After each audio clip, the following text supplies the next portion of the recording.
So it's been about a year since I got this. This is the XP Pen Magic Drawing Pad. This is XP Pen's first foray into the world of Android tablets. They make really good drawing tablets with really good pens for the desktop, but they don't have a lot of mobile stuff.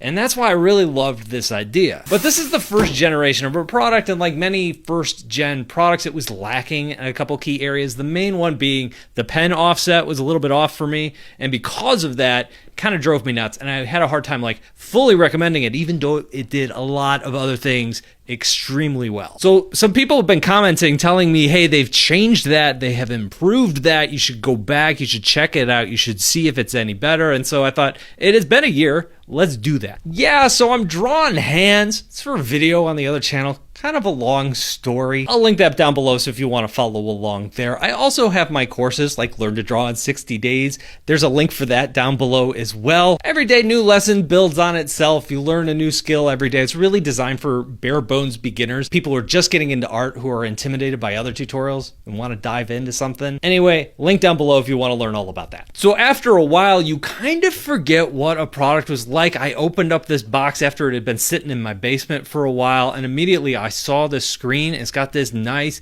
matte coating on the screen, something you just do not see on Android tablets. Most tablets like this, like an iPad or something like that, has a really smooth glossy screen, which is really nice because that makes the colors pop. But by putting one of these on there, it gives a little bit of resistance to the pen when you're drawing on it. So it's really catered towards artists. This is something that XP Pen does with all of their desktop drawing tablets. And while I use like Samsung's tablets, Android tablets for drawing, they're not specifically designed for artists. They're designed for everybody and artists. And features like that really set this product apart. So this thing is about as thin as most Android tablets nowadays are. It's 6.9 millimeters thick. I already mentioned that etched glass feeling to the screen. This is a 12.2 inch display, which is pretty good size for an Android tablet. I'd say the average size is like an iPad Air. That's like a 10-inch display. This is more like the iPad Pro or the Samsung Galaxy S10 Plus. Now with a lot of Android apps, you don't necessarily need that much real estate, but when you're drawing, it's really nice to have. Even though this has a matte screen on it, those colors still really pop. And when I was pulling this out of the box and setting it up again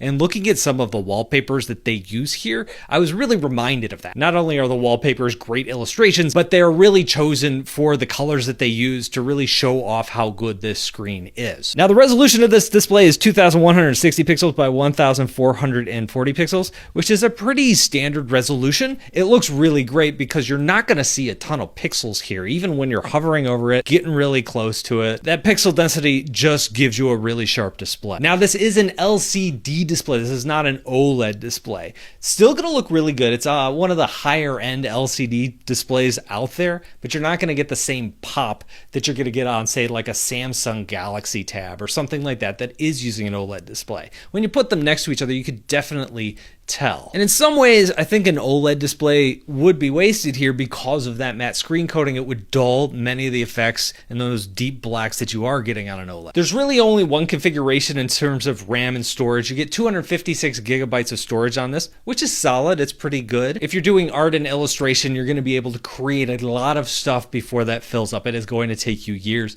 If you get into other things like video and audio editing, and you're working with really large files, that's when that's going to start to fill up. This also has a micro SD card slot on it. So if you did want some more expansion space, you could get it that way as well. It's also worth noting this has 8 gigabytes of RAM. Now this has a mid-range MediaTek octa-core processor. It's fine. It's not like top of the line. It's kind of like a middle range processor. It was fine for anything that I threw at it from a drawing tablet perspective. You know, if you're using Clip Studio or you're using Krita, anything like that is going to run just great on this. So most Android tablets, if they come with pens, come with one of two types of pen. Now most of them come with one of these. This is a USI stylus. This is a universal stylus that works just on a lot of different devices, and anybody can grab one of these and pack that in with their Android tablet. The other pen you find out there is one of these. This is the Samsung S Pen. Now most of these do not have a battery, even the ones with a battery. You don't need the battery in order to draw with it, so the battery dies. It still works. It's basically a battery-free stylus. These give you really smooth lines. These give you great pressure. These are just all around really good pens, but they're designed for mobile use. So these pens tend to be kind of light.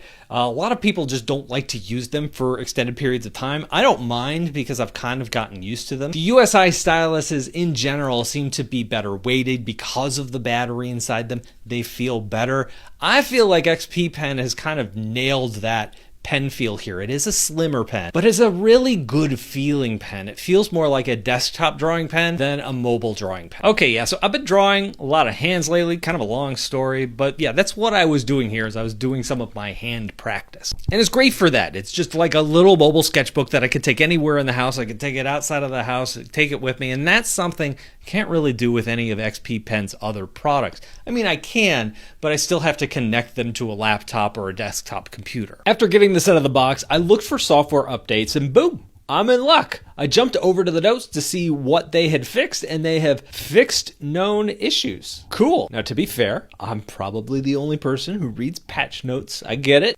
And it's also worth noting, this update took a really long time. So while this is updating, let me talk about what I didn't like about the pen before. It had an offset. Now, what does that mean? The pen tip was in one place, and where my line appeared underneath my pen tip was off by, I don't know, 4 to 6 pixels, depending on the angle I was drawing at. It seemed to be offsetting to the left of the pen. I didn't really need to test this before because I just kind of felt it. You just kind of notice it. It feels off. It feels wrong if you're trying to line up two lines. You stop too early or you stop too late. You're just missing that accuracy. So after the update, is it better? Well, at first I thought, yeah, it's way better. I was using iBiz Paint X here, and I was finding it to be incredibly accurate. And after diving into the settings, mostly to turn off the palm rejection, because the palm rejection on this tablet by default, like a lot of tablets like this, leaves a lot of extra marks on your page, and it leaves a lot of extra undos when you rest your palm on the screen. I saw some other settings in there that I was just glancing over. One of them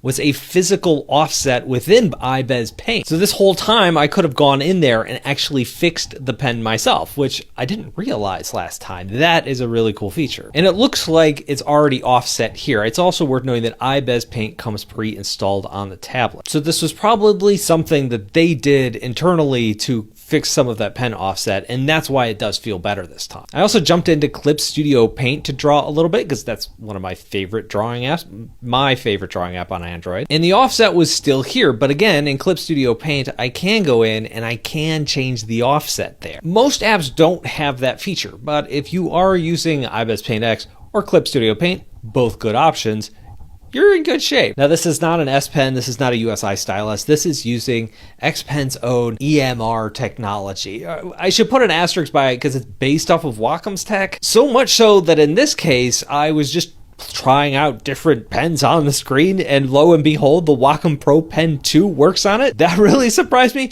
The Pro Pen 3, the latest Wacom pen, does not work on it, but older Wacom pens do. But not the same Wacom tech you find in the S Pen. It gets kind of confusing. I also found that some of XP Pen's pens also work on this. In fact, they work better than the Wacom pens. I would not recommend the Wacom pens because when you're hovering, it actually leaves a little bit of a line on the screen. But if you want a better weighted stylus or a fatter stylus or better to hold stylus, you could pick up one of XP Pen styluses, one of their X3 styluses, and use this on this tablet perfectly fine. And their X3 technology is really nice. So in general, I really enjoyed this pen. And in many ways, it might be just as good as, actually, I'm going to go a step further. This is better than what you're going to get with an S Pen. It just feels better to hold this pen. It feels better to draw on this pen. The S Pen has a little bit of a rubbery tip.